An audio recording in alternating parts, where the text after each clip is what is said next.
Welcome to Safe Money Strategies with Susan Moore-Vault, president of Moore Financial Strategies. Susan specializes in working with those over the age of 50 and is now in her 20th year as a financial services professional in Tucson. None of Susan's clients has ever lost a dime in this market. Susan is an Air Force veteran, a former detective, a mother, and a grandmother. Susan's mantra is get educated about your options so you can make informed decisions. And now, here's your host, Susan Moore-Vault. Protecting all you have. More financial strategies. Well, good morning, Tucson. This is Susan Moore-Vault, and as always, thank you so much for being with me and sharing this time with me on a bright and early Saturday morning. At any rate, I think we're past the rains now, and hopefully we'll be heading towards some cooler weather sooner. It sure has been humid, enough humidity for me, that's for sure. My mantra is get educated on your options so you can make informed decisions. You have a lot of choices out there, like they say in the airlines, but what makes me different? I'm a retirement specialist. I work exclusively with pre- and post-retirees. We are an A-plus accredited business with the Tucson Better Business Bureau. Our prime directive is always keep your money safe and always keep your money growing. And we do that by replacing market volatility and uncertainty with principal guarantees. Please consider going to my website at www.moorefs.com. That's M as in Mary, O-O-R-E, F as in financial, S as in strategies.com. You'll find a wealth of information there that can help you understand some of those options. Also, you'll be able to see a lot of testimonials from my real clients, real people that I'm working with right now. At any rate, today I have a special guest, and I'm really excited to share with you information brought to you by Tom Harvey. Tom is a friend. He's a client. His wife, Christine, is a dear friend. She actually sponsored me into Rotary. And she's an incredible lady, too. I should have her on one of these days. But Tom spent 30 years in Raytheon. Hey, Raytheon, folks. Tom is an engineer. He was a program manager, and he was in international marketing. Now he writes an educational newsletter called The Economy Guy, 1 to 3 times a week. And I get a lot of information from it. And I thought I'd bring him on so he could share some information with you. And to let you know, you can subscribe to his newsletter yourself. Just go to economyguy.com. That's economyguy.com. And so without further ado, let me introduce Tom Harvey. Hi, Tom. Hey, Susan, it's great to be here with you today. It really is. Thank you. I'm so happy to have you. I enjoy your newsletter so much. I find it's really educational and it answers a lot of things. Oh, it's nice to hear that. Thank you. Do you enjoy writing it? I thoroughly enjoy writing, and I started writing it because I needed my own personal education on what's going on in the world, and I thought the more you know, the better investment decisions you can make. Oh, it's important. And what particularly will encourage you or get you started on writing a column? Oh, yeah, just self-interest. I mean, that's really what's motivated me. And then my friend said, hey, that's interesting. So why don't we put it on the internet? So we did. We started an internet site and have been doing it for 6 years, and the rest is history. A lot of people get it free every time I write it, which is like 1 to 3 times a week. And can people write to you at your website and ask questions? They do. Yeah, you can ask a question directly on the website and I'll answer it. That's awesome. Well, I was reading your column earlier this week, I think it was this week, about the unemployment. And the unemployment rate has continued to be a problem. What do you see happening and why? Where is it right now as we talk today? Well, the unemployment rate for July came out as 8.3%. That was up 0.1%. It was 8.2% in June. And I'll give you just kind of the facts right now. Here's like Joe Friday. Okay. In addition, the good news was 163,000 new jobs were announced in July, were created. Bad news, 45,000 people were added to the unemployment rolls. 348,000 people stopped looking for a job. So they were dropped from the jobless category. And it was clearly announced that this is the weakest economic recovery since the Great Depression.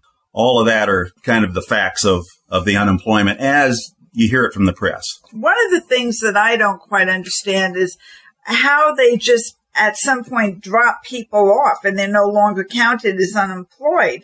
That doesn't make sense because they're still unemployed. Why do they drop them off? Well, they have various categories of unemployment, but the one that they report, they drop somebody off if they stop looking for 4 weeks. And that's it. They're no longer counted in the count of unemployment. They're such totally unrealistic numbers then. Oh, yeah, that's the half of it. Absolutely. They don't even come close. Yeah, the number is fairly in my opinion, the number is fairly meaningless. What do you think the real number would be? Well, the U6, if you could talk about unemployed and underemployed people, it's closer to 16. I heard Donald Trump say he thinks it's closer to 20. It's way up there. If you compare that to what's going on in the world, Spain unemployment is about 24%. Greek unemployment's about the same. We're getting close to what's going on in Europe, and Europe's a disaster. And true numbers, but of course the government isn't telling us the true numbers because it's like when they determine, what's part of, the gross domestic product, they don't include the cost of gasoline and some of these things that are just critical in our daily lives. Absolutely. What does the unemployment rate mean to the average citizen, though, Tom? Oh, that's a great question, Susan. I think that's one of the key questions. What does it mean? Okay, well, first of all, high unemployment means less people are working, obviously, and subsequently, there's less taxes being collected for the federal government and less things being purchased in the economy. In other words, the GDP is not as high as it could be if more people were working. That's a very negative way to look at unemployment. I personally like looking at a more positive thing. What happens if we could solve the unemployment problem? Then we could have a growing economy with good opportunities. We could have a real healthy housing market. More people working means more houses being purchased. We might even have a balanced federal budget because more taxes would be going into the federal government. And all this boils down to a much happier population. So I view the unemployment rate number as an easy measure of the health of the economy. And I'm not the only person. That's not a personal thing. I think Ben Bernanke also looks at it that way. When he looks at unemployment, he's thinking, hey, what's the health of the economy right now? And 8.3%, I can tell you, is bad. So it's a very important indicator all the way around. Yes.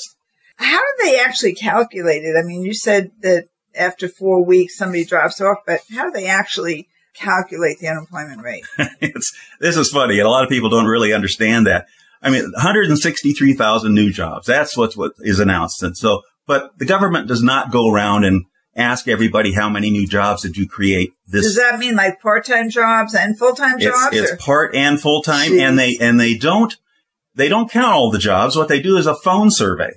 So they do a statistical sampling and they ask people on the phone, do you have new jobs, et cetera? And from that, they calculate the 163,000. But that's not all. Then they adjust it for statistical variations and for seasonal variations.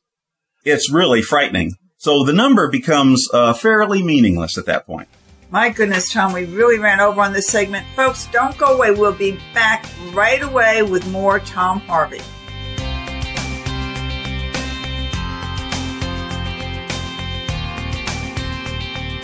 More financial strategies.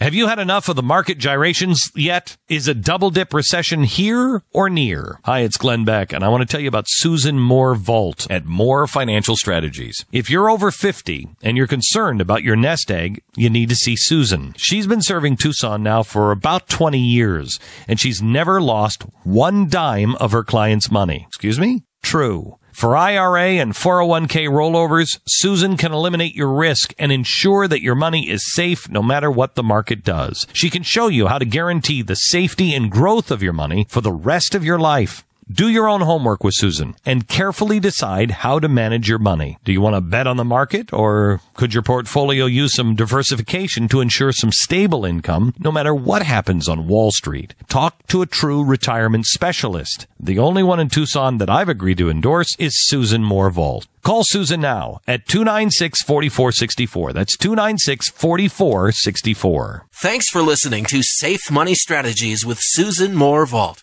Now, do you have money sitting in CDs or a money market and it's doing nothing?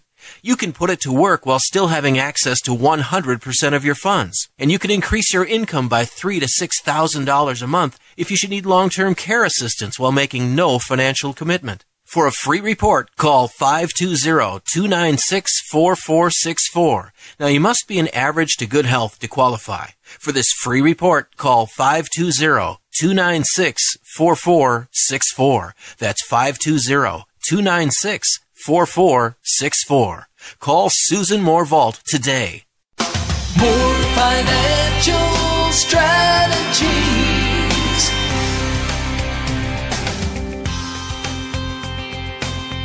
Okay, folks, we're back with Tom Harvey as my guest. If you have any questions, we do pre-record this, but feel free to call and I'll be happy to answer questions and get you in touch with Tom if you need to get in touch with him. My number is 296-4464. Again, that's 296-4464. Okay, but we're back with Tom, and we were just talking about unemployment numbers and how the government determines them. Could you go on with that thought, Tom? Sure can, yeah. So what you never see stated in the press or anything is what's really going on in the economy. And you see every month there's new jobs, 163,000 reported in July. But here's an interesting statistic. There's 228,000 fewer full-time jobs since February. In the last 6 months, we've actually declined in the number of full-time jobs. How's that possible when we're growing the number of jobs? The answer is people are moving from full-time jobs to part-time jobs. Clearly, that's a problem in our economy. Clearly. And that's what I call the quality of the jobs that are being created.